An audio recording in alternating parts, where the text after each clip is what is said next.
오늘 함께 나눌 말씀은 신약성경 요한복음 2장 1절부터 11절 말씀입니다. 신약성경 요한복음 2장 1절부터 11절 말씀입니다. 함께 읽겠습니다. 사흘째 되던 날 갈릴리 가나에 혼례가 있어 예수의 어머니도 거기 계시고 예수와 그 제자들도 혼례의 청함을 받았더니 포도주가 떨어진지라. 예수의 어머니가 예수에게 이르되 저들에게 포도주가 없다 하니 예수께서 이르시되 여자여 나와 무슨 상관이 있나이까 내 때가 아직 이르지 아니하였나이다.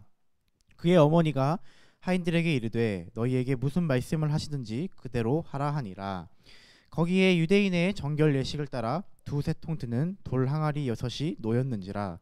예수께서 그들에게 이르시되 항아리에 물을 채우라 하신즉 아기까지 채우니 이제는 떠서 연회장에게 갖다 주라 하심에 갖다 주었더니 연회장은 물로 된 포도주를 맛보고도 어디서 났는지 알지 못하되 물 떠온 하인들은 알더라. 연회장이 신랑을 불러 말하되 사람마다 먼저 좋은 포도주를 내고 취한 후에 낮은 것을 내거늘 그들은 지금까지 좋은 포도주를 두었도다 하니라. 예수께서 이 첫 표적을 갈릴리 가나에서 행하여 그의 영광을 나타내심에 제자들이 그를 믿으니라. 아멘. 오늘 함께 나눌 말씀은 우리가 너무나도 잘 알고 있는 말씀입니다. 요한복음에서 예수님께서 첫 번째 표적을 행하신, 첫 번째 표적을 나타내신 말씀의 본문입니다. 예수님께서는요, 예수님 그리고 예수님의 어머니 그리고 제자들과 함께 혼인잔치에 초청을 받습니다. 아마도 지인의 잔치였을 것입니다. 그런데 이 잔치 가운데에 큰 사건이 하나 벌어지게 되는데 그것은 바로 포도주가 떨어지게 되는 것입니다. 잔치 도중에 포도주가 떨어지게 됩니다. 당시 혼인잔치에서 포도주는 굉장히 중요한 역할을 차지하고 있습니다. 모두가 잔치의 기쁨을 누리는 그러한 음료였습니다. 포도주는 이 잔치에서 기쁨과 평안과 번영 등을 의미해서 그런 것들을 함께 누리는 그리고 함께 즐거워하는 그러한 음료였습니다. 그렇기 때문에 이 포도주가 떨어졌다는 것은 곧 잔치가 도중에 끊어진다라는 것을 의미하게 됩니다. 즉 결혼식이 완전히 망치고 결혼을 준비한 사람들은 이 준비되지 않음으로 인해 비난을 받게 되는 그러한 상황인 것입니다. 가장 즐겁고 가장 행복하고 가장 기쁜 이 잔치가 이제는 가장 비난받게 되는 그러한 장소가 돼버리는 것입니다. 이때 예수님의 어머니가 예수께 도움을 요청하게 됩니다. 예수님께서는 이 도움의 요청에 따라서 물을 포도주로 바꾸시는 우리가 너무 잘 알고 있는 이 기적을 행하십니다. 이 기적을 통해서 우리가 알 수 있는 것은요, 바로 예수님의 능력을 알 수 있습니다. 창조주 하나님이시며 만물의 주인이시며 물을 포도주로 바꾸실 수 있는 유일한 분, 그분이 바로 하나님이신 예수님임을 우리가 알 수 있습니다. 요한복음 1장에서 말씀하듯 말씀이 육신이 되어 이 땅 가운데 오신 하나님이심을 우리에게 보여주고 있는 그러한 기적입니다. 또한 예수님의 포도주는요, 그저 그런 포도주가 아니라 가장 좋은 맛있는 포도주였습니다. 이 예수님의 포도주를 맛본 이 연회장은 여전히 좋은 포도주임을 칭찬하고 있습니다. 우리가 읽은 것처럼 먼저 좋은 포도주를 내고 나중에 취한 뒤에는 낮은 포도주를 내는 것, 그러니까 질이 떨어지는 포도주를 내는 게 통상적인 일이었는데 이 신랑에게 칭찬하면서 지금까지 우리에게 좋은 포도주를 주는구나 라는 칭찬을 합니다. 즉 예수님의 포도주는 계속해서 마실수록 맛있는 정말 좋은 포도주였습니다. 그리고 이 기적은요 예수님의 영광을 나타내는 첫 표적이었습니다. 예수님이 하나님을 알게 하는, 그리고 구원자로서 이 땅에 오신 하나님이라는 것을 알게 하는 표적이었습니다. 그래서 이 표적을 본 제자들은 예수님을 믿게 되었다고 성경 오늘 본문은 기록하고 있습니다. 이 말씀을 통해서 우리가 한 번 더 기억해야 할 것, 우리가 오늘 함께 기억해야 할 것은요, 이 표적은 여전히 우리에게도 동일한 표적이 된다는 것입니다. 6절에 이렇게 기록하고 있습니다. 거기에 유대인의 정결 예식을 따라 두세 통 드는 돌 항아리 6이 놓였는지라. 그리고 예수님께서는 이 항아리에 물을 채우시라고 말씀하시고 이 물을 포도주로 바꾸십니다. 많고 많은 물들 중에 예수님께서는 왜 유대인의 정결 예식에 따라 손 씻는 물을, 유대인의 정결 예식에 따라 그들의 율법에 따라 손 씻는 이 물을 포도주로 바꾸셨을까요? 이것은 예수님께서 그 삶 가운데 하신 일들을 기억한다면 우리는 이해할 수 있습니다. 예수님께서 하신 일 중에 하나는 바로 율법을 완성시키신 것이었습니다. 예수님은 율법을 새로운 법으로, 복음으로, 새 약속으로 변화시키셨습니다. 즉 율법에 대한 불순종으로부터의 저주, 그리고 율법의 변질로 인한 정죄함, 죽음, 죄의 대가를 이 포도주, 즉 기쁨, 즐거움, 평안으로 변화시키신 것입니다. 창조주 하나님이신 예수님, 만물의 주인이신 예수님은요, 그런 죄의 지배 아래에 있는 우리들을 변화시키실 수 있는 분이십니다. 그리고 주님께서는 믿는 우리를 그렇게 변화시키셨습니다. 죄의 노예가 아닌 이제는 하나님의 자녀로 우리를 변화시키셨습니다. 율법 아래에 있던 그 물을 새로운 포도주로 변화시키셨던 것처럼 율법의 정죄 아래, 죄의 정죄 아래 있던 우리를 하나님의 자녀로, 의로운 자녀로 변화시키신 것입니다. 이것과 동일하게 주님은 성전을 변화시키십니다. 오늘 본문 이후에 13절부터 예수님은 성전을 깨끗하게 하셨다라는 그런 말씀을 우리가 읽을 수 있는데요. 또한 그 본문 가운데에 예수님께서는 성전을 허물고 사흘 동안 일으키신다고 하십니다. 이렇게 기록되어 있습니다. 예수께서 대답하여 이르시되 너희가 이 성전을 헐라 내가 사흘 동안 일으키리라. 그리고 21절 22절에 이렇게 말씀하십니다. 그러나 예수는 성전된 자기 육체를 가리켜 말씀하신 것이라. 죽은 자 가운데서 살아나신 후에야 제자들이 이 말씀하신 것을 기억하고 성경과 예수께서 하신 말씀을 믿었더라. 이것 또한 하나의 표적이 될 수 있겠죠. 성전은요, 하나님이 거하시는, 임재하시는, 그리고 계시는 곳이었습니다. 하나님의 거룩함 때문에 죄가 있는 다른 곳에 아닌 오직 하나님께서는 하나님이 허락하신 그 장소, 유일한 그곳, 바로 성전에만 나타나십니다. 성전은 신연의 장소였고 하나님이 나타나시는 유일한 장소였습니다. 그런데 예수님께서는요, 이 표적, 물을 포도주로 바꾼 이 표적 뒤에 그 성전을 허무신다고 말씀하고 계십니다.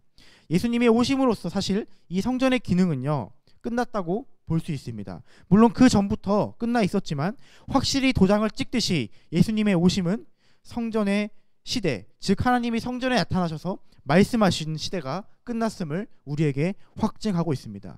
말씀이신 그 예수 그리스도께서 이 땅에 오심으로, 성육신 하심으로 임마누엘 하셔서 성전에 거하는 것이 아니라 직접 인간의 몸을 입고 우리 가운데에 거하시는 그 예수님의 오심으로 이 성전의 시대가 끝난 것입니다. 그리고 주님 말씀처럼 성전이신 예수님, 하나님이신 예수님, 그 예수님이 십자가에서 죽으시고 허물어지시고 3일 만에 다시 부활하심으로, 다시 세워지심으로 새로운 성전의 시대를 여십니다. 그리고 이 새로운 시대, 새로운 성전의 시대는요, 이 새로운 성전의 시대가 의미하는 것은 바로 우리가 성전이라는 것입니다. 성경은 우리가 성전임을 말하고 있습니다. 고린도서 3장 16절부터 17절 말씀에 이렇게 기록되어 있습니다. 너희는 너희가 하나님의 성전인 것과 하나님의 성령이 너희 안에 계신 것을 알지 못하느냐. 누구든지 하나님의 성전을 더럽히면 하나님이 그 사람을 멸하시리라. 하나님의 성전은 거룩하니 너희도 그러하니라. 하나님이신 예수님이 곧 성전이었고요. 그리고 예수님이 부활하시고 승천하신 뒤에 이 땅 가운데 성령 하나님을 보내주십니다. 그리고 성령님이 우리 안에 거하신다고 성경은 말씀하고 있습니다. 그리고 그래서 성령이 거하시는 우리가 바로 하나님이 계시는, 하나님이 거하시는 성전이다라고 성경은 분명하게 말씀하고 있습니다. 구약 시대 그리고 이스라엘 시대에는 하나님께서 성전에 임하셨습니다. 그리고 그 가운데 계셨고 그 가운데 나타나셨고 그 가운데서 말씀하셨습니다. 그리고 예수님이 이 땅에 오심으로 그 성전은 허물어지고 예수님을 통해서 하나님의 말씀이 이 땅 가운데 선포되었습니다. 그리고 예수님이 죽으시고 부활하신 후에 우리에게 성령을 보내준 이후에는 이제는 우리에게 성령을 통하여서 하나님의 말씀이 선포되어지고 하나님의 말씀이 우리에게 임하는 것입니다. 그렇기 때문에 우리가 성전인 이 성전의 새로운 성전의 시대를 우리는 살아가게 되는 것입니다. 예수님은 유대인의 정결 예식에 따라서 손 씻는 물을 포도주로 변화시키셨습니다.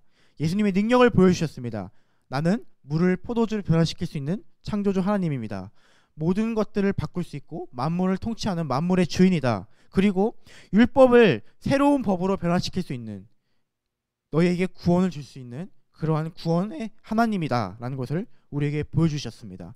그리고 이 표적을 보여주시고 성전을 변화시키십니다. 먼저는 성전을 깨끗하게 하십니다. 거룩하게 하십니다. 그리고 이 성전을 허물고 3일 만에 다시 세우심을 말씀하십니다. 그리고 십자가의 사건을 통하여서 이 예언을 성취하십니다. 우리는 이 표적을 통해서 주님이 우리를 성전으로 변화시키셨다는 것을 깨달을 수 있습니다. 더 이상 예루살렘 성전은 하나님이 나타나는 곳이 아닙니다. 성령이 우리 안에 거함으로 하나님은 우리 안에서 우리에게 나타나십니다. 우리는 하나님의 성전이 된 것입니다. 우리가 이러한 거룩한 성전임을 기억하고 그렇게 살기 위해서 하루하루를 하나님의 성전임을 기억하며 살아갔으면 좋겠습니다. 내 안에 하나님이 계시고 하나님이 나에게 말씀하시고 말씀을 통하여서 성령의 능력을 통하여서 나를 깨닫게 하시고 나를 이끌어 가신다는 것을 신뢰함으로 하나님 앞에 거룩하게 나아가야 됩니다. 그것이 성전의 역할이었습니다. 그리고 또한 변화시키시는 그 예수님의 능력을 신뢰해야 됩니다.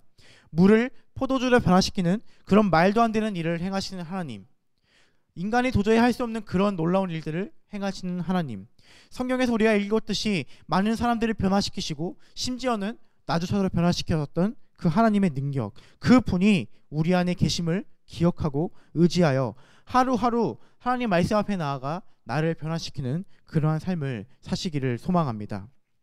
오늘의 이 말씀, 이 주님의 첫 표적은 여전히 우리에게도 표적이 됩니다. 하나님을 하나님됨을 알게 하는 표적, 하나님의 영광을 알게 하는 표적, 그리고 하나님이 지금도 여전히 우리 안에 살아계셔서 우리를 변화시키시고 우리를 인도하시고 우리를 만나주신다는 표적이 되는 것입니다. 이 표적을 의지하며 하루하루 살아가시는 성도님들 되시기를 축원합니다. 함께 오늘 말씀 붙잡고 간절히 기도하시며 나아가시겠습니다.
you